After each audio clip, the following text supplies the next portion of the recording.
You step outside, coffee in hand, phone in your pocket, nothing on your mind but the day ahead, and somewhere above you, in a tree you didn't even glance at, a single note goes out. Short, sharp, almost nothing. You didn't hear anything unusual, but every crow within earshot just heard something very specific about you. Most people believe that when a crow calls out as they walk into their yard, it's just noise. A startled bird, an empty sound, nothing more. But researchers who have spent years recording and decoding crow vocalizations have found something far stranger. That call was not random. It was a report, and you were the subject of it. Tonight, we're going to break down exactly what crows say to each other in the seconds after you appear. Not metaphorically, not as a poetic flourish. We're talking about documented vocal categories, each with a distinct acoustic signature, each triggering a different response in every crow that hears it. By the end of this video, you will never walk into your own backyard the same way again, because you'll finally understand that the moment you step outside, you don't enter an empty space. You enter a conversation that's already about you. Stay until the end, because the last call we're going to cover is the one that means something no other species-to-species interaction quite captures.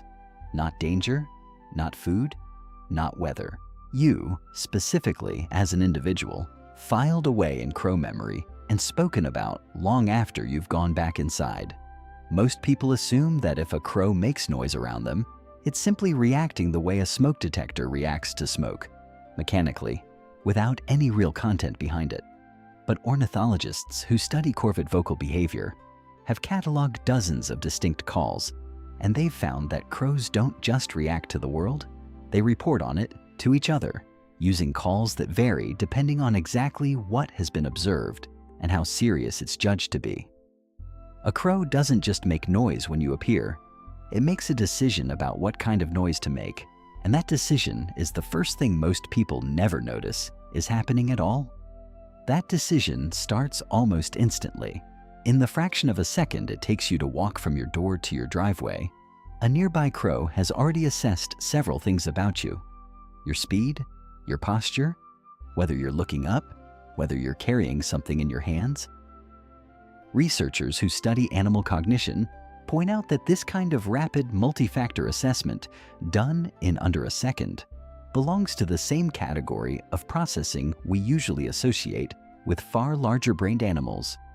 The crow isn't guessing, it's calculating, and it's doing so before you've even finished closing the door behind you. And once it calculates, it calls. The most common sound you'll hear when you walk outside is what scientists refer to as a scolding or mobbing call, a harsh, repetitive series of caws. Most people interpret this as simple alarm. But recordings analyzed by corvid researchers show that this call isn't a blanket warning. It has structure, the number of caws, their spacing, and their pitch shift, depending on how much of a threat the crow believes you represent. A person walking calmly past a tree gets a short burst. A person who has previously thrown something at a crow or climbed toward a nest gets a longer, more urgent version of the exact same call, sometimes years later. The crow is not describing person, it's describing this person and how they compare to the version of you it already has on file. That difference matters because it means the call you trigger isn't really about the general category of humans. It's a personalized broadcast. And the crows around you are not just hearing it. They're updating in real time based on what you've done, what you're doing right now, and what that combination predicts about what you might do next. Here's where it gets more unsettling. Researchers studying crow communication have documented what's known as recruitment behavior. One crow's call doesn't just warn nearby birds, it actively pulls others in. A single scold call from one bird can bring in other crows from surrounding trees, sometimes from areas the original bird can't even see. It functions less like a private alarm and more like a dispatch. This is one reason people notice that if a crow doesn't like them, an entire local population seems to know it. sometimes within days. Individual encounters ripple outward through a network of birds, passing along the same encoded information about the same person, based on a call that lasted less than 2 seconds. By the time you realize a single crow has decided it doesn't like you, that decision may have already spread through the entire block. Now think back to that first moment. You step outside, and a single crow gives a short call. If that call escalates, if it changes tone, other crows nearby stop what they're doing. Foraging pauses. Heads turn in your direction. What sounds to you like ordinary background noise is, to them, breaking news, and you are the story. Now imagine a crow that has never laid eyes on you before, already knowing exactly who you are, because another crow described you to it years ago. That's not a metaphor. Researchers did not expect to find how specific this system actually gets. In studies involving people who had captured and briefly handled wild crows for banding research, wearing distinct masks during the process, crows learned to distinguish that mask from every other face almost immediately. Long after the initial encounter, crows would scold anyone wearing that same mask, even people who had never personally interacted with the birds at all. And critically, that recognition spread. Crows that had never been captured themselves, crows that had only watched or heard the commotion from a distance, learned to scold the mask too. The information had been passed on, bird to bird, without the second generation ever experiencing the original event at all. The strangest part isn't that a crow remembers you, it's that the bird staring at you from the wire right now may have inherited an opinion about you from a crow that died years before you ever moved onto this street. What that means for you is this. The crow watching you from the fence line may not be responding to something you did. It may be responding to something a completely different crow saw you do, communicated in a call system that functions almost like an oral history. And what comes next is what changes everything about how you think of that history. Because it isn't only warnings that get passed along this way. Not every call is a warning. Some of what crows say the moment you walk outside is closer to routine bookkeeping. Softer, lower rattles and clicks, less urgent in tone, appear to function as ongoing contact calls between birds who already know each other. And researchers suspect these calls may also register the presence of humans who are considered familiar rather than threatening. If you feed crows regularly, or simply pass through the same space every day without incident, the call that greets you shifts. It becomes shorter, calmer, sometimes barely audible. You have been reclassified, not as prey, not as threat, but as a known feature of the landscape, and the crows discuss that status the same way they discuss danger, out loud to each other, whether you're listening or not. Somewhere above your own house, there is already a verdict about you, and you have never once been invited to hear the deliberation. There's a second layer to this bookkeeping that most people never consider. Crows appear to communicate not just about individual humans, but about entire routines. A car that arrives at the same time each morning, a door that opens at a predictable hour, a path that gets walked at dusk. Field researchers observing urban and suburban crow populations over long stretches of time have noted that birds seem to anticipate these patterns, gathering near a route moments before a person typically appears, as though the schedule itself had been discussed and agreed upon in advance. Whether that anticipation comes from memory alone or from something closer to shared expectation between birds is still debated, but the practical result is the same either way.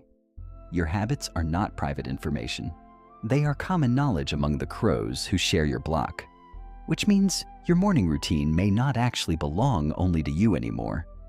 Then there's the alarm that has nothing to do with you directly, and everything to do with what you're near. Crows have been documented giving entirely different calls depending on whether the danger they perceive is a human, a hawk, or a family pet. And other crows respond differently depending on which call they hear, moving toward mobbing behavior for some threats and taking cover for others. A person walking a large dog does not simply register as a person.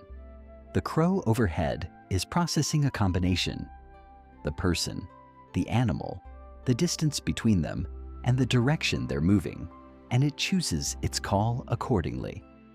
Multiply that by every walk, every visit from a delivery driver, every child running through the yard, and you start to see the outline of an animal that isn't just reacting to your world.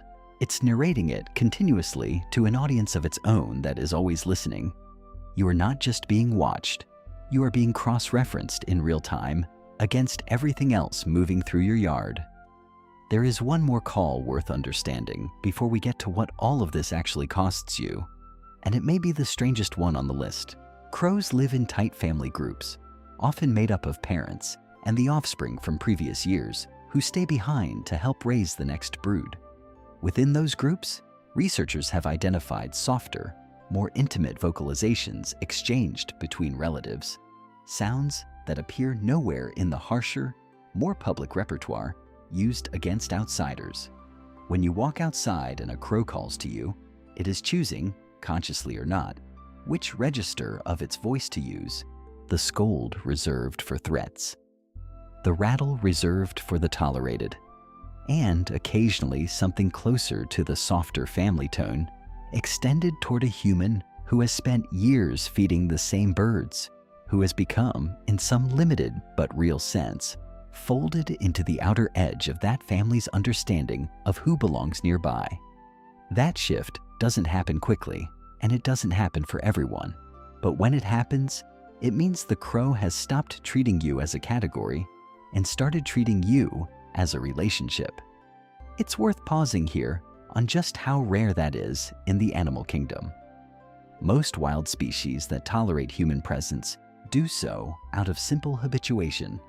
They stop reacting because reacting costs energy, and the human hasn't proven dangerous.